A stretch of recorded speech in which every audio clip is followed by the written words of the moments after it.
Olá pessoal, tudo bem com vocês? Eu me chamo Elisônia Silva, sou graduanda em Química pela Universidade Estadual do Ceará. Estou no 8º semestre e selecionei algumas questões para estarmos revisando e aprendendo funções orgânicas, questões voltadas para o Enem, certo? Então vamos iniciar. Questão 1, que é da UESP, Universidade Estadual do Piauí. Os representantes dos compostos dessa função orgânica são oxigenados. Tem caráter relativamente ácido, porém menos ácido que os ácidos carboxílicos. Em geral, eles são pouco solúveis ou insolúveis em água, mas os seus sais são bem mais solúveis. Alguns são utilizados como desinfetantes e na produção de resinas. As características apontadas anteriormente estão relacionadas à função A, álcool, B, aldeído, C, cetona, D, éter ou E, fenol. Agora vocês podem estar pausando o vídeo, resolvendo a questão para depois estarmos aqui expondo a resolução e o item correto. Vamos agora para a explicação dessa questão. Então, eu trouxe para vocês duas explicações. A primeira explicação é com esta imagem que não foi disponibilizada pela questão, mas eu trouxe para efeito de informação. Todos esses elementos, todos esses compostos, eles são compostos presentes em produtos de limpeza, como os que foram citados aqui na questão, que é o desinfetante, da produção de resina. Todos esses compostos, eles estão presentes nos produtos de limpeza, como o desinfetante na produção de resina, certo? E na sua composição, vocês podem observar que nós temos aqui a hidroxila, que é a junção do oxigênio com o hidrogênio, e temos a formação de uma função orgânica bastante conhecida, que é o fenol. O fenol, ele ocorre quando eu tenho uma hidroxila ligada diretamente ao anel aromático, também conhecido como anel benzeno, certo? E aqui vocês podem observar logo de cara que todos os elementos, todos esses compostos têm essa função orgânica presente. O ortocresol, o metacresol, o paracresol, o paraclorofenol e o fenilfenol, todos têm a mesma função orgânica, que é o fenol. Logo, isso nos leva a definir que o fenol, ele é a função que melhor define todas essas características apontadas aqui no texto. Mas também temos outras características, principalmente a solubilidade, que pode ser aplicada na resolução dessa questão. Como vocês sabem, o álcool, ele é polar. E por ele ser polar, ele é mais solúvel em água. Ele é solúvel em água. Já o aldeído, ele também é solúvel em água. Mas lembrem-se, pessoal, o álcool, ele é solúvel em água pelo fato de existir duas extremidades nele. O álcool, ele tem duas extremidades, que ele pode ser polar e apolar. E por ele ser polar, ele é solúvel em água, certo? O aldeído, ele é solúvel em água pelas suas ligações de hidrogênio. Já a cetona, ela também é polar, por motivo da sua composição química. Logo, ela é solúvel em água. O éter, ele é pouco solúvel em água, então ele é insolúvel em água. Vamos colocar o izinho para representar que é insolúvel. E o fenol com a água, ele não é solúvel em água, mas os seus sais, eles são solúveis em água, só não são solúveis com solventes orgânicos. Então, os sais do fenol, eles não são solúveis em solventes orgânicos. Logo, nós temos que o item certo é o item E. O item certo é o item E.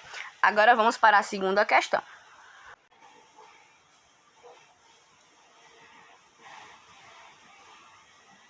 A segunda questão é do ITA. E enuncia que considere as seguintes substâncias, substância 1, 2, 3 e 4, e as seguintes funções químicas: A, ácido carboxílico, B, álcool, C, aldeído, D, cetona, E, éster, F, éter. E associe corretamente as substâncias com as funções químicas que lhes correspondem. Então, vamos aqui primeiro definir qual é a composição de cada uma dessas funções químicas, qual é a formação dessas funções químicas presentes aqui na nossa questão. Então, antes de resolvermos a questão, eu vou colocar aqui todas as composições químicas e depois eu já retomo com vocês para estar resolvendo a questão. Aproveitem, pausem a questão e resolvam para a gente estar resolvendo tudo junto. Então, vamos lá. Vocês já responderam, então iremos corrigir a resposta de vocês. Mas antes disso, vamos observar nesses itens quais funções estão presentes nos seus compostos. No item 1, qual a função que está presente? Vocês podem observar que nós temos aqui uma C-O ligada a H. C-O ligado a H. Deixa eu trocar aqui a caneta. C-O ligada a H. Essa C-O ligada a H é uma função denominada aldeído.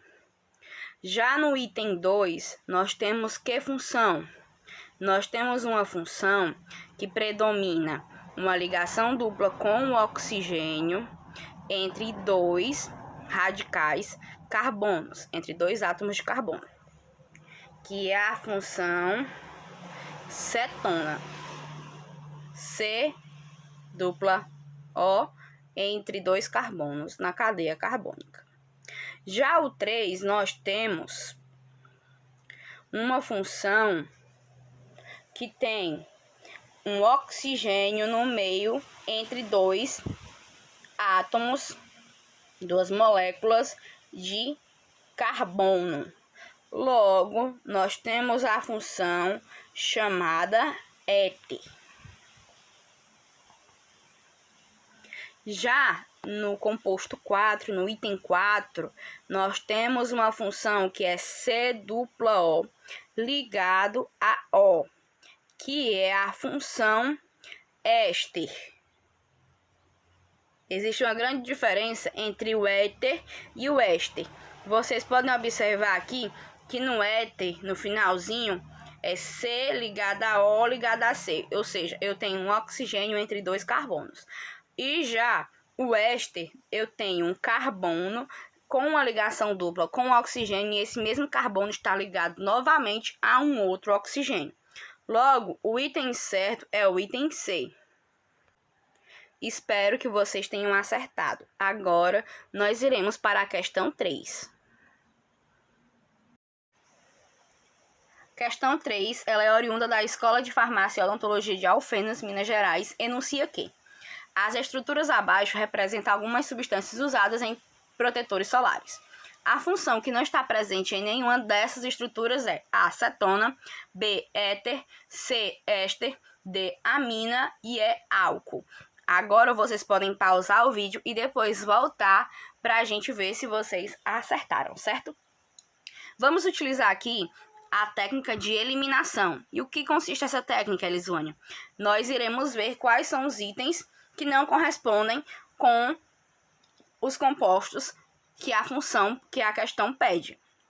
Que no caso nós temos que observar qual função não está presente nos compostos. Vamos observar agora se temos a função chamada cetona no composto 1, 2 e 3.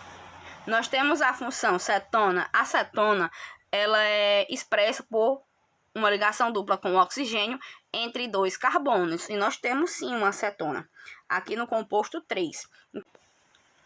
Logo, já sabemos que o item A não é o correto. Agora, iremos achar o éter em alguma dessas substâncias. Na substância 3, nós temos um éter. O éter, ele se comporta como um intruso. Ele está entre dois carbonos. É um oxigênio que está na cadeia principal entre dois carbonos. Então, não temos... Então, o item B não é o correto. É uma estrutura... O éter é uma estrutura que está presente em uma dessas substâncias. E a questão quer uma função que não está presente em nenhuma dessas estruturas. Já o éster é formado por uma ligação dupla com o oxigênio. E ainda esse carbono é ligado com um outro oxigênio. Nós temos aqui também no composto 2. Então, o item C não é o correto. Já o item D é uma amina.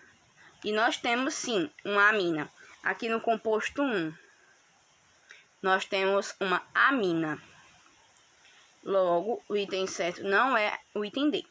E nós temos um álcool? Não, nós não temos um álcool. Aqui nós temos um ácido carboxílico. Mesmo tendo a hidroxila, ele não é um álcool.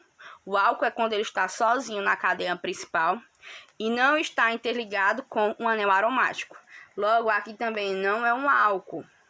Por que, Elisvânia? Porque ele não está sozinho e ele está ligado diretamente ao anel aromático.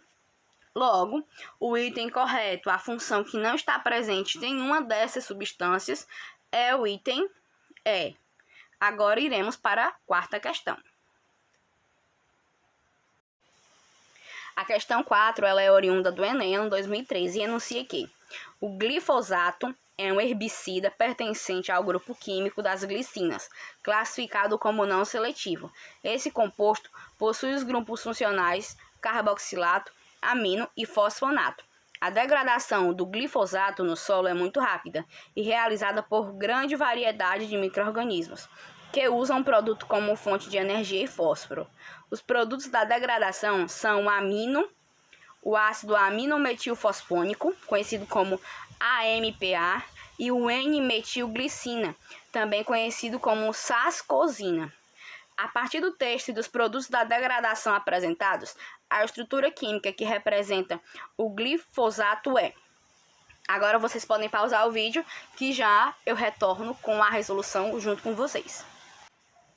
Então, a questão, ela quer saber a estrutura química do glifosato, que já é dada na questão. Então, nós só iremos observar qual desses itens contempla exatamente essa estrutura química, certo? Temos aqui a seguinte resolução. O enunciado da questão diz que o glifosato possui a fórmula molecular C3, carbono 3, H8, NO5P. E que entre os grupos funcionais que existem em sua estrutura estão o carboxilato, o amino e o fosfonato. Então, por eliminação, a única estrutura que possui essas características é a mostrada na alternativa B, que tem o grupo carboxila, tem o grupo amina e tem o grupo fosfonato. E se nós realizarmos a contagem de acordo com a estrutura que foi dada aqui no enunciado da questão, se vocês contarem quantos carbonos tem, quanto de hidrogênio tem, quanto de oxigênio, nitrogênio e fósforo, vocês vão observar que bate certinho aqui no item B, certo? E se vocês fizerem a mesma coisa com os outros itens que a questão disponibilizou, vocês vão ver que não vai bater na soma e na contagem que a questão disponibilizou da formação desse composto, do glifosato, certo? Então, o item certo dessa questão é o item B. Espero que vocês tenham acertado. E agora nós iremos para a questão 5, nossa última questão. A questão 5 ela é oriunda do Enem, ano 2011, e enuncia que a bile é produzida pelo fígado, armazenada na vesícula biliar e tem papel fundamental na digestão de lipídios. Os sais biliares são esteroides sintetizados no fígado a partir do colesterol, e a sua rota de síntese envolve várias etapas. Partindo do ácido cólico, representado na figura, ocorre a formação dos ácidos glicocólico e o taurocólico. E o prefixo glico significa a presença de um resíduo do aminoácido glicina e o prefixo tauro do aminoácido taurina.